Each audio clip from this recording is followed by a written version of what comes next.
নমস্কার বন্ধুরা, তোমরা সবাই কেমন আছো? আশা করি খুবই ভালো আছো।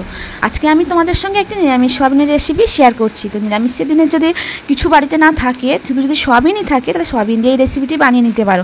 রুটি বা লুচির সঙ্গে খুবই দারুণ লাগে খেতে। তো চলো বন্ধুরা, আমি কিভাবে সোয়াবিনের রেসিপিটি বানালাম তোমাদের সঙ্গে শেয়ার করে নিই। প্রথমে আমি বাটিতে জল গরম করে আমি 200 গ্রাম মতন সোয়াবিন দিয়ে দিয়েছি। আর তো সোয়াবিনগুলো একটু ফুটে উঠলে হাত দিয়ে চিপে চিপে আমি জল সব ঝরিয়ে নিব। তো বন্ধুরা, সেদ্ধর সময় কিন্তু 1 চামচ লবণ দিয়ে দিতে হবে। তো দেখতেই পাচ্ছ বন্ধুরা, আমার কিন্তু সব কয়টা সোয়াবিন হাত দিয়ে চেপে চেপে জল ঝরানো হয়ে গেছে। তারপরে আমি দিয়ে দিচ্ছি ছোটো চামচের 1 চামচ লঙ্কার গুঁড়ো আর স্বাদ মতো লবণ। আর তারপরে দিয়ে দিচ্ছি 3 চামচ কর্নফ্লাওয়ার, 3 চামচ টক দই। আর তারপরে আরও আছে বন্ধুরা, তারপরে দিয়ে দিচ্ছি আদা রসুনের পেস্ট, তারপরে দিচ্ছি একটা ডিম। সব কিছু একসঙ্গে মিক্সড করে নিব। তো সকল বন্ধুদের বলছি, যারা এখনও আমার ফেসবুক চ্যানেলটিকে ফলো করোনি তারা তাড়াতাড়ি করে ফলো করে দিবে। আর যারা আমার ইউটিউব চ্যানেল থেকে দেখছো তারা চ্যানেলটিকে সাবস্ক্রাইব করে দিবে আর পাশে থাকা বেলটিকে প্রেস করে দিবে পরবর্তী ভিডিও তাড়াতাড়ি আপডেট পাওয়ার জন্য। আর আমার ভিডিওটি কেমন হয়েছে তোমরা কমেন্টে অবশ্যই করে জানাবে। আর তোমাদের একটা কমেন্ট আমাদের ভিডিও বানাতে খুবই উৎসাহ জাগায়।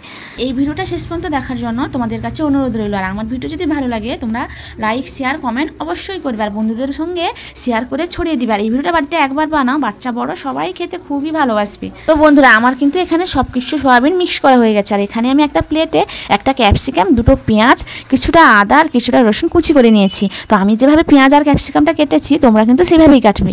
তো দেখতেই পাচ্ছ বন্ধুরা, আমার কিন্তু কড়াইটা গরম হয়ে গেছে। আমি খানিকটা সাদা তেল দিয়ে দিলাম আর সেই মিক্স করা সোয়াবিনগুলো এক এক করে ভেজে নিব।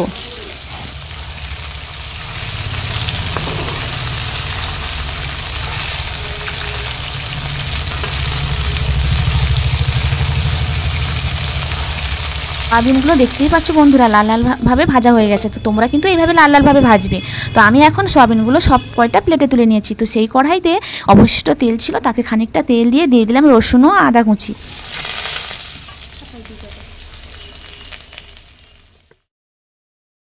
নাড়াচাড়া করে দিয়ে দিব পেঁয়াজ আর ক্যাপসিকাম।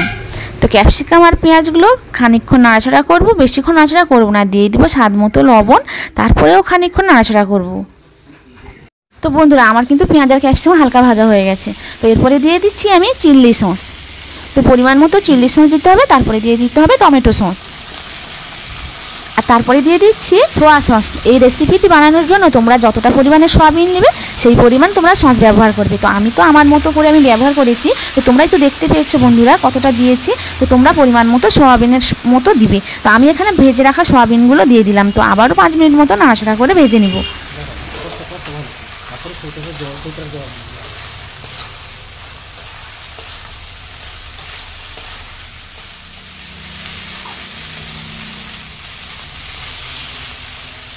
তো দেখতেই পাচ্ছ বন্ধুরা, আমার কিন্তু সোয়াবিনগুলো কষানো হয়ে গেছে। আমি যেই বাটিতে সোয়াবিন মাখিয়েছিলাম সেই বাটির ধোয়া জল আমি পরিমাণ মতো দিয়ে দিচ্ছি। আবার একটু নাড়াচাড়া করে আরও খানিকটা জল দিব। তো তোমরা তোমাদের পরিমাণ মতো জল ব্যবহার করবে।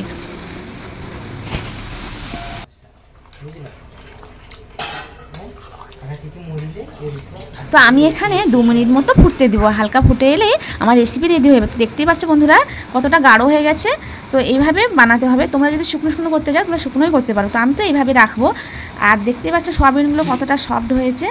তো তোমরা বুঝতেই পারবে এই রেসিপিটা বানালে যে কতটা টেস্ট হয় খেতে। তো আমি এখন পরিবেশন করে নিব রুটির সঙ্গে। তো বন্ধুরা, আমার এই রেসিপিটি কেমন লাগলো তোমরা অবশ্যই কমেন্ট করে আমাকে জানাবে। তো দেখতেই পাচ্ছ আমি রুটির সঙ্গে পরিবেশন করে নিয়েছি। আর তরকারি কালারটা দেখো কত সুন্দর এসছে, খেতে তেমন টেস্ট হয়েছে। বন্ধুরা, আজকের ভিডিও আমার এই পর্যন্ত। আসবো পরবর্তী নেক্সট ভিডিওতে। তো আজকের মতো বিদায় নিচ্ছি। টাটা, সবাই ভালো থেকো, সুস্থ থেকো।